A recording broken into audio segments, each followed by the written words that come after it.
Hey, what's up guys? It's Jonathan here. We just got the Consumer Price Index report for February and it has some interesting things in it that I wanted to discuss. So let's discuss that and let's also talk about the Fed and kind of what to expect from the FOMC meeting for next week. So for the headline number, we got a reading of 0.4% for the month over month number and a 6.0% for the year over year number, which were both in line with expectations. And then for the core numbers, we're expecting to get a 0.4% reading on the month over month, and we actually got a 0.5% reading. So very close to expectations. And then for the year over year number, we did hit expectations at 5.5%. So the interesting thing about this report is that the increase for shelter for the month of February made up almost 70% of the increase for the overall headline month over month number. And this is good because we know that shelter inflation, like I've talked about on multiple of my previous videos, that we are starting to see shelter inflation start to move to the downside. And we're seeing that from many different leading indicators, whether that's data from Zillow, data from Redfin, pretty much you can pull up data anywhere when it comes to rents and housing prices, and you could pretty much see that we are on a downtrend. And as well, and not only shelter is on a downtrend, but also our year over year numbers that we are getting on inflation. So the year over year numbers for the headline number has been on a downtrend since June of last year, whereas the core numbers have been on a downtrend since September. And this report only continues that trend to the downside. So very good news there. Moving on to sectors, we did see that energy actually came down quite a bit as well. Last month we had energy at 2%, and this month we have it at negative 0.6%. And this is some of the reason why we look at core numbers, because we know that food and energy can be very volatile sectors. So it is good that we are seeing energy come down as a whole, especially given how much of a vital importance that makes in our entire economy. Now, something else that was really interesting about this report was what's going on with car prices. So with the new car prices, we saw it go up 0.2% for the month of February, which is a exact copy of what we saw in January. But when it comes to used cars, this is where it gets really interesting. Last month, we got a reading of negative 1.9%. This month, we got a reading of negative 2.8%, which is only showing that used car prices are starting to accelerate their downturn, which is really interesting because a lot of the market likes to use the Manheim Used Car Index to try to predict what we're going to see with used cars in the CPI reports. But one thing that we are starting to see is that we have seen the Manheim Index move up over the past couple months, while the CPI data is showing us that it's moving down over those past same months as well. And this was a question that was brought up on Twitter by a very popular Twitter account called Zero Hedge. And when he prompted this question on Twitter, it was answered by a very prominent auto market person on Twitter called the Car Dealership Guy. And basically the way he explained it is that Manheim tracks the auctions and how much cars are going for at auction, whereas JD Power tracks how much people are actually paying for the used cars. And pretty much his explanation was that dealerships are paying a lot more money for cars at auction, but then when they take those cars and they try to sell it to consumers, they're having to sell it at a much lower price, pretty much taking almost a loss on every car that they're selling. And pretty much what dealerships are trying to do is they're trying to make money by selling additional things like warranties and stuff like that. He also went on to pretty much say that JD Power numbers haven't caught up yet. Now, I personally don't really believe that this is true. I think that what's going on is that the interest rate environment we're in is starting to put a lot of downwards pressure on car prices and on what people can afford for cars. And because of that, is causing the sales price for cars to come down. And something else that I think that backs up the point that I'm making, we're seeing a lot of deflation in used car prices, but we're not seeing that same deflation in new car prices. And the reason why is because with new car prices, usually they're financed by in-house financiers. Let's say you go to Honda and you want to buy a car from Honda, a brand new car. They will actually use their in-house service, Honda Financial Services, to give you a below market rate on your financing. And pretty much what they do is they'll actually take a haircut on the loss. So they'll pay the difference between the rate that you're supposed to get on market and the rate that they end up giving you, just to get you to buy the new car. So that is probably why we're seeing this discrepancy. And I think that it's only going to get worse, especially as the Fed has talked about keeping rates at a higher level for a much longer time. But we'll talk about the Fed later on in this video.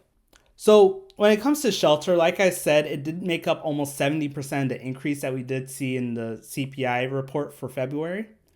The index for rent rose about 8% for February, whereas the owner's equivalent rent increased about 0.7%. And then lodging away from home has increased 2.3% for the month of February, which is a pretty significant increase, but these is not really too far off the norm of what we've been seeing over the past couple of read-ins. So when it comes to shelter, like I said, it did make up almost 70% of the increase that we did see in the CPI report for February. The index for rent rose about 8% for February, whereas the owner's equivalent rent increased about 0.7%. And then lodging away from home has increased 2.3% for the month of February, which is a pretty significant increase, but these is not really too far off the norm of what we've been seeing over the past couple of read-ins. And as I stated before, we do have a lot of leading indicators that are telling us that housing prices and rents are starting to come down. So hopefully soon the CPI report will start to reflect that as well. And even the Federal Reserve has said that as well, that they do expect shelter to start coming down too. So when it comes to travel, we did see the airline fares increase 6% month over month, which was a pretty significant increase. And also it's a reversal from what we've seen over the past 4 months, where we've actually seen declines in airline fares. And we've also saw a decrease in the medical care index of about 0.5% for the month of February, which is also another good sign that we are starting to get more broad-based disinflation. So for some interesting data that we got from the CPI report, eggs were down negative 6.7% for the month of February, whereas lettuce was also down 6.1% for the month of February. And when it comes to eggs, we do remember that we did have that massive spike in egg costs, and it is a good thing that we are seeing it start to revert back down. And we also saw a really interesting spike in the cost of women's dresses, where women's dresses went up almost 13% for the month of February. So moving on to the future and looking forward, you guys probably already know about what happened with Silicon Valley Bank. And I think that because of what happened with Silicon Valley Bank and the fact that we are starting to see some distress in the markets, I think that the Federal Reserve will probably have to start looking at their future rate hikes. Personally, I think that if the Federal Reserve was still very concerned about the wage price spiral and inflation getting out of hand, I don't necessarily think they would have agreed to bail out Silicon Valley Bank. I think they would have just let the depositors take the haircut, or I should say that they wouldn't have bailed out the depositors of Silicon Valley Bank. I think that they would have just let the depositors take a haircut on whatever they did, and whatever fallout was from that situation, they would just let it be.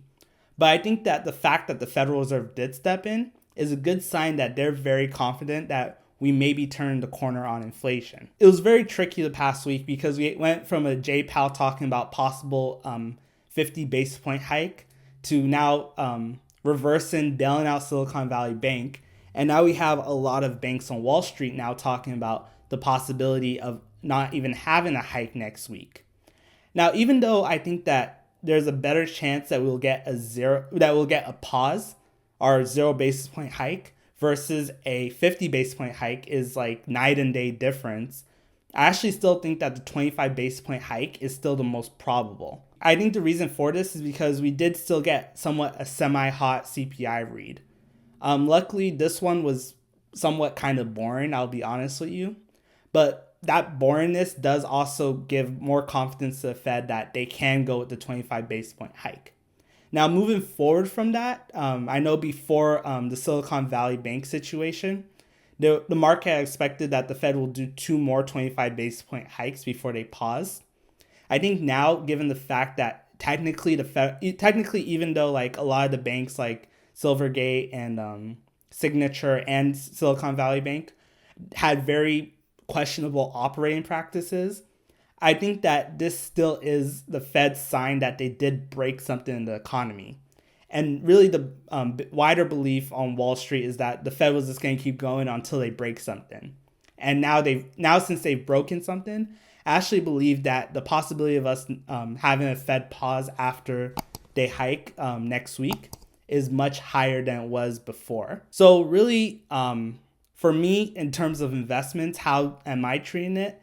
For me, I'm really just looking to kind of get rid of all of my cash before the next FOMC meeting after the one next week. I think that will give us enough time to really assess what's going on throughout the broader economy. And hopefully I can get rid of my cash. If not, I still do have a HELOC open up at like, I think 8 or 9%. So I'm kind of motivated to pay that off too. So for me personally, I kind of have like an either or. I have like an out either way, whether the market skyrockets and leaves me behind, then I'll just take that money and put it in my HELOC. If the market stays flat or even gets more pain off of different news or something like that, then I'll have money to buy the dip. So that's basically all I got for you guys. Thank you so much for watching. As always, please like, share, and subscribe. And I'll see you in the next video. Peace.